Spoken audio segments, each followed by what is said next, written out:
Welcome to free online physics study by Sitre sir. Sitre सरांच्या free online physics स्टडीमध्ये सर्वांचं सहर्ष स्वागत.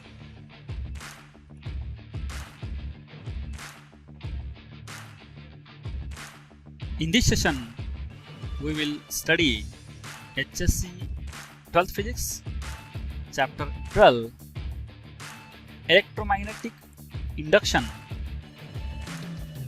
Part 4.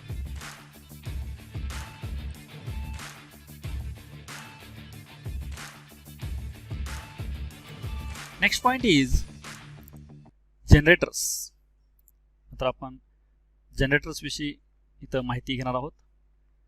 The basic construction of an electric generator is the same as that of motor. तर जनरेटरचं basic construction जे आहे हे मोटरसारखं समान असतं. मोटरमधलं कन्स्ट्रक्शन आणखीन ह्या जनरेटरचं कन्स्ट्रक्शन जे आहे रचना जी असते ही समान असते. नाव सी द डायग्राम. ह्या डायग्राममध्ये पहा. The armature is turned by some external agency torque.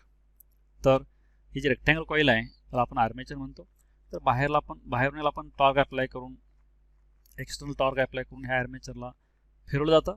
He rectangle coil आहे आणि रेक्टँगल कॉईल ह्या दोन एक्सटर्नल मॅग्नेटिक फील्डमध्ये रोटेट झाल्यानंतर ह्याला चेंजिंग मॅग्नेटिक फ्लक्स लिंक्ड होऊन ह्याच्यामध्ये इलेक्ट्रिक करंट प्रोडक्शन होत असतं.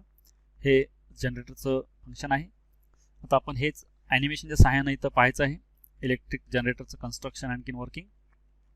तर हे इलेक्ट्रिक जनरेटर आहे. ह्याच्यामध्ये हे दोन मॅग्नेट्स आहेत, एन पोल एस पोल. आणखीन हे आर्मेचर आहे. त्यानंतर ह्या दोन कार्बन ब्रश आहेत. हे ब्लॅक कलरचे दोन कार्बन ब्रश आहेत. ही रेक्टँगल कॉईल आहे. हा रेड कलर एन पोल, हे एस पोल. दोन मॅग्नेटिक पोल्समध्ये हे horse U shape magnetic poles आहेत. त्याच्यामध्ये ही रेक्टँगल कॉईल आहे. आणखीन हे रिंग्स आहेत. याला आपण हे मेटॅलिक कार्बन ब्रश आहेत. कार्बन ब्रश अटॅच केलेले आहेत. ह्या दोन रिंग्स ह्या बाहेर कनेक्ट करण्यासाठी आहेत. त्या हे दोन एन पोल एस पोलमध्ये ही टॉप व्ह्यू आहे. हे रेक्टँगल कॉईल आहे. वायर रेक्टँगल फॉर्ममध्ये रेक्टँगल शेपमध्ये. आणखीन आपण ह्या दोन आर्मेचरला आपण दोन टर्मिनल जे आहेत ह्या गॅल्व्हनोमीटरची कनेक्ट केली. हा गॅल्व्हनोमीटर आहे. या गॅल्व्हनोमीटरला कनेक्ट केल्यानंतर ही कॉईल जी आपण रोटेट केली एक्सटर्नल टॉर्क अप्लाय करून ही कॉईल आपण रोटेट केल्यानंतर हा गॅल्व्हनोमीटर डिफ्लेक्शन शो करतो. म्हणजेच यामध्ये करंट प्रोडक्शन झालेलं आहे. हे बोथ साईडला गॅल्व्हनोमीटर डिफ्लेक्शन दाखवतो. म्हणजे करंटची डायरेक्शन चेंजिंग होत आहे. याच्यामध्ये पहा हे आपण ज्यावेळी आर्मेचर जे आहे हे पण टॉर्क जे आहे ह्याला आपण अप्लाय करून ही जी कॉईल आहे रेक्टँगल कॉईल आपण रोटेट करतो. मॅन्युअली रोटेट केल्यानंतर यातून हे जे एन पोलकडून एस पोलकडं डायरेक्शन ऑफ मॅग्नेटिक फील्ड आहे. ह्या मॅग्नेटिक फील्ड डायरेक्शनमध्ये ही कॉईल जर रोटेटिंग असेल तर ह्या कॉईलला चेंजिंग मॅग्नेटिक फ्लक्स लिंक्ड असतात. आणि चेंजिंग मॅग्नेटिक लिंकडमुळं यामध्ये EMF प्रोडक्शन होतं. EMFमुळं करंट प्रोडक्शन होत असतं. आणि हा करंट जे आहे हा करंट फ्लो झाल्यानंतर ह्या आपण दोन टर्मिनल जे आहेत ह्या दोन वायर्स यातून इकडं फ्लो झालेला दिसतो. आपल्याला गॅल्व्हनोमीटर डिफ्लेक्शन दाखवतो इथं याच्यामध्ये. आणखीन ह्या वायरवरती जी रेक्टँगल कॉईल आहे ह्याच्यावरती जर टॉर्क ॲक्ट होतो. हा जे टॉर्क आहे हा टॉर्क आपण एक्सटर्नली अप्लाय केला आहे मॅन्युअली. आणखीन ह्याच्यामुळं ही कॉईल जी आहे ही कॉईल एक्सटर्नल मॅग्नेटिक फील्डमध्ये रोटेट होते आहे. आणखीन ही जी रोटेशन आहे ह्याच्यावरती आपण जर राईट हँड रूल जे आहे राईट हँड रूलनुसार आपण जर पाहिलं तर करंटची डायरेक्शन आहे. Four finger middle finger field दाखवतं डायरेक्शन मॅग्नेटिक फील्ड. आणि थंब हा फोर्स एक्सपिरियन्स दाखवतो. त्यामुळे फोर्स एक्सपिरियन्स ह्या साईडला आणखीन ह्या साईडला दोन्ही साईडला अप्लाय केलेले फोर्स जे आहेत हे फोर्स इक्वल आणि अपोजिट डायरेक्शनमध्ये फोर्स असतात. त्यामुळं यावरती जे टॉर्क ॲक्ट झालेला आहे टॉर्कमुळे करंट प्रोडक्शन झालं आहे. करंट प्रोडक्शनमुळे डायरेक्शन बघा इकडून इकडे हे चाललं आहे करंट आणि इकडून इकडे बाहेर येतोय करंट आणि इकडून परत चाललं आहे. आणि ही डायरेक्शन नेहमी बदलत असते. आणखी ह्यामध्ये प्रोडक्शन झालेलं जे करंट आहे व्होल्टेज जे आहे हे व्होल्टेज पहा जशी कॉईल रोटेट होईल तसं इन्क्रीज होतं मॅक्झिमम होतं परत झिरो होतं निगेटिव्हली इन्क्रीज होतं डिक्रीज होतं. हे अशी अल्टरनेटिंग सायकल्स तयार होते यामध्ये as time changes. This is working of this AC generator. म्हणजे आपण ह्याला मॅन्युअली रोटेट केल्यानंतर ह्यामध्ये इलेक्ट्रिक करंट प्रोडक्शन झालेलं आहे. ह्याच्याऐवजी आपण मोटरमध्ये जे आहे मोटरमध्ये ह्याच्या रिव्हर्स असते केस. ह्यामध्ये आपण करंट अप्लाय केल्यानंतर हे मॅन्युअली हे ॲटोमॅटिकली रोटेट होत असतं. म्हणजे जनरेटरमध्ये आपण याला मॅन्युअली ह्या कॉईलला रोटेट केल्यानंतर इलेक्ट्रिक करंट जनरेट होतो. आणि मोटरमध्ये आपण इलेक्ट्रिक करंट अप्लाय केल्यानंतर ही कॉईल रोटेट होत असते. हे रिव्हर्स ह्यामध्ये वर्किंग असतं. कन्स्ट्रक्शन मात्र दोन्हींचं सेमच आहे.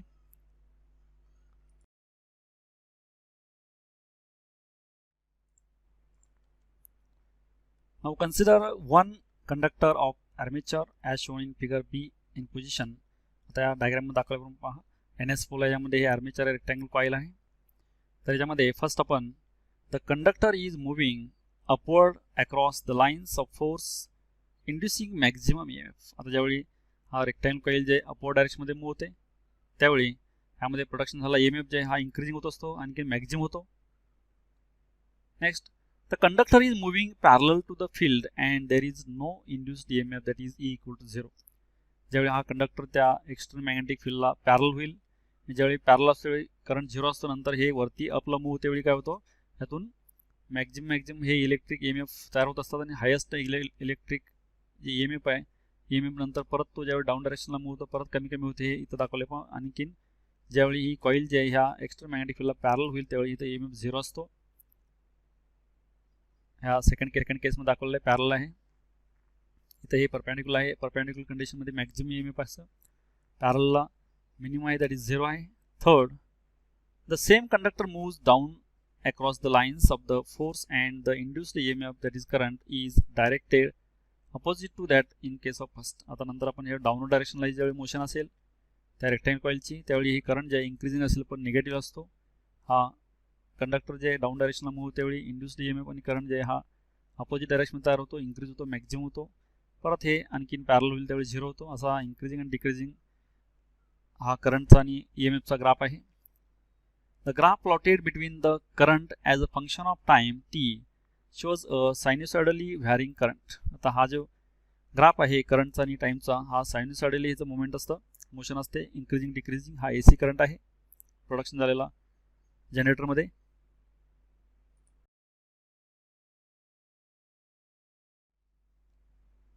Now here when a coil is rotating with a constant angular velocity omega, the angle between magnetic field B and the area vector A of the coil at any instant t is theta equal to omega t.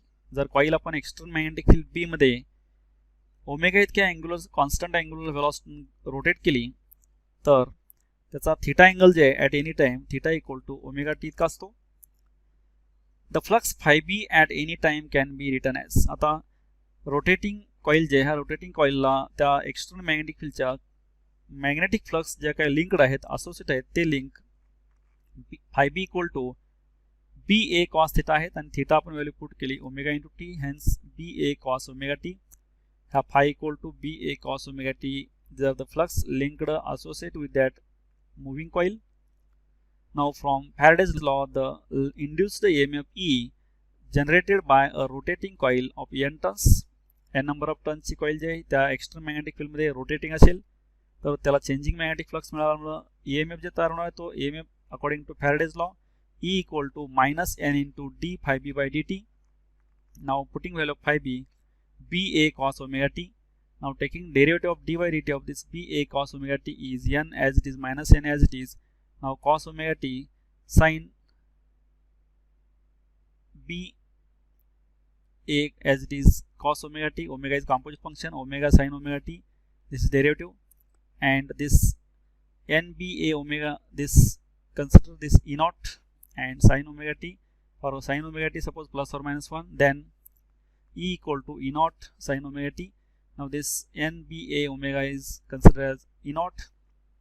Peak value of this EMF E equal to E naught sin of 2 pi f t. This omega we can write 2 pi f t, and this is EMF produced in that coil is, that is generator is E equal to E naught sin of omega t, where f is the frequency of revolution of the coil. इथं f ही frequency आहे.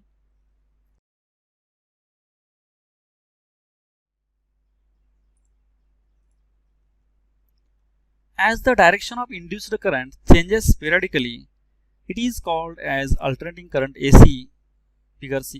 आता या C diagram दाखवले पहा, यामध्ये direction जे आहे हे पॉझिटिव्ह निगेटिव्ह डायरेक्शन चेंज होत आहे, प्लस मॅग्निट्यूड पण चेंज होत आहे, इन्क्रीजिंग मॅक्झिमम परत डिक्रीजिंग आहे, परत निगेटिव्ह मॅक्झिमम आहे. म्हणजे मॅग्निट्यूड आणि डायरेक्शन दोन्ही जर चेंज होत असेल तर आपण याला AC म्हणतो, alternating current. The frequency of AC is equal to the number of times per second the current changes from positive to negative and back again.